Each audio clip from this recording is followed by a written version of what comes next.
ನಮಸ್ತೆ ಎಲ್ರಿಗೂ ಕಿಚನ್ ಕನ್ನಡತಿ ಯೂಟ್ಯೂಬ್ ಚಾನಲ್ಗೆ ಸ್ವಾಗತ. ಇವಾಗ ಮಾವಿನ ಹಣ್ಣಿನ ಸೀಸನ್ ಅಲ್ವಾ, ಹಾಗಾಗಿ ಈ ಮಾವಿನ ಹಣ್ಣು ಸೀಸನಲ್ಲಿ ಶೀಕರಣೆ ಮಾಡೋದು ಹೇಗೆ ಅಂತ ತೋರಿಸ್ತಿದ್ದೀನಿ. ಅದು ಮಾಡೋಕ್ಕೆ ಒಂದು 3 ಮಾವಿನ ಹಣ್ಣು ತೊಗೊಂಡಿದ್ದೀನಿ, ಕ್ಲೀನಾಗಿ ತೊಳ್ಕೊಂಡು ಇಟ್ಕೊಂಡಿದ್ದೀನಿ. ಅದನ್ನು ಸ್ವಲ್ಪ ಮೆತ್ತಗೆ ಮಾಡೋದು, ಥರ ಫುಲ್ ಪ್ರೆಸ್ ಮಾಡಿ ಫುಲ್ ಎಲ್ಲ ಮೆತ್ತಗೆ ಮಾಡಿಕೊಂಡು, ಸ್ವಲ್ಪ ಗಟ್ಟಿ ಇತ್ತದು ಹಾಗಾಗಿ ಮೆತ್ತಗೆ ಮಾಡಿಕೊಂಡು ಅದನ್ನು ಮುಂದ್ಗಡೆ ತೊಟ್ಟೆಲ್ಲ ತೆಗೆದು ಒಂದು ಬೌಲ್ಗೆ ಅದನ್ನೆಲ್ಲ ಪೂರ್ತಿ 3 ಮ್ಯಾಂಗೋನ ಅದಕ್ಕೆ ಹಾಕೊಂಡ್ಬಿಡ್ತೀನಿ ಫುಲ್ ರಸ ಸಮೇತ.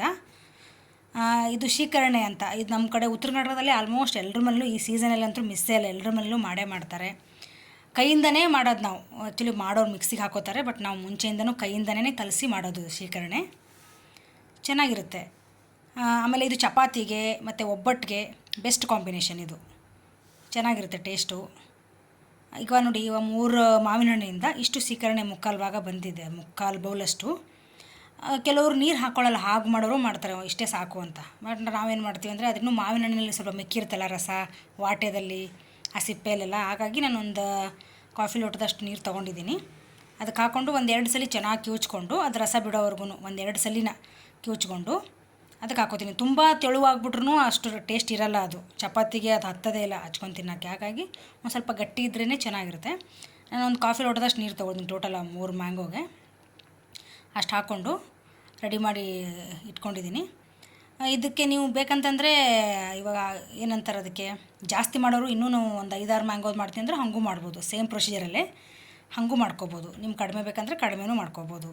ನಾನಿವಾಗ ಒಂದು 3 ಮಾವಿನ ಹಣ್ಣು ಅಷ್ಟು ತೊಗೊಂಡಿದ್ನಲ್ವ, ಇಷ್ಟು ಬಂದಿದೆ ಇವಾಗ ಶೀಕರಣೆ, ಒಂದು ಮುಕ್ಕಾಲು ಬೌಲಷ್ಟು ಆಗಿದೆ. ಇದಕ್ಕೆ ನಾನು ಸ್ವಲ್ಪ ಒಂದು ಅರ್ಧ ಬೌಲಷ್ಟು ಬೆಲ್ಲ ಹಾಕ್ಕೋತಿದ್ದೀನಿ. ನೀವು ಸಕ್ಕರೆ ಹಾಕ್ಕೊಳ್ಳೋರು ಹಾಕ್ಕೋಬೋದು, ಮತ್ತು ರುಚಿಗೆ ತಕ್ಕಷ್ಟು ಉಪ್ಪು. ಸಕ್ಕರೆಗಿಂತ ಬೆಲ್ಲ ಬೆಸ್ಟ್ ಅಲ್ವ, ಹಾಗಾಗಿ ನಾನು ಆಲ್ಮೋಸ್ಟ್ ಎಲ್ಲ ಬೆಲ್ಲ ಆದಷ್ಟು ಜಾಸ್ತಿನೇ ನಾನು ಬಳಸೋದು, ಎಲ್ಲದಕ್ಕೂ ಸಾಧ್ಯ ಆದಷ್ಟು ಬೆಲ್ಲನೇ ಬಳಸ್ತೀನಿ. ಇವಾಗ ಎರಡೂ ಚೆನ್ನಾಗಿ ಮಿಕ್ಸ್ ಮಾಡಿಕೊಂಡು ಒಂದ್ಸಲಿ ಟೇಸ್ಟ್ ನೋಡ್ಕೊಂಡ್ಬಿಡ್ಬೇಕು. ಸ್ವಲ್ಪ ಉಪ್ಪು ಕಮ್ಮಿ ಅನಿಸಿದ್ರೆ ಕಮ್ಮಿ ಹಾಕ್ಕೊಳ್ಳೋದು, ರುಚಿ ಕಮ್ಮಿ ಅನಿಸಿದ್ರೆ ನಾನು ಸ್ವಲ್ಪ ಬೆಲ್ಲ ಹಾಕ್ಕೋಬೋದು. ಇವಾಗ ನಾನು ಚೆನ್ನಾಗಿ ಮಿಕ್ಸ್ ಮಾಡಿದೆ, ಸೊ ಎರಡು ಪರ್ಫೆಕ್ಟ್ ಆಗಿತ್ತು, ಸ್ವೀಟಾಗಿ ಚೆನ್ನಾಗಿತ್ತು. ಸೊ ಇವಾಗ ತುಂಬ ಹೊತ್ತು ಫ್ರೆಶ್ ಆಗಿರಬೇಕಂದ್ರೆ ಇದ್ರೊಳಗಡೆ ಒಂದು ಮಾವಿಂದು ವಾಟೆ ಒಗಿಬೇಕು, ಸ್ವಲ್ಪ ಹೊತ್ತು ಫ್ರೆಶ್ ಆಗಿರುತ್ತೆ. ರೆಡಿ ಆಯಿತು ಶೀಕರಣೆ. Thanks for watching.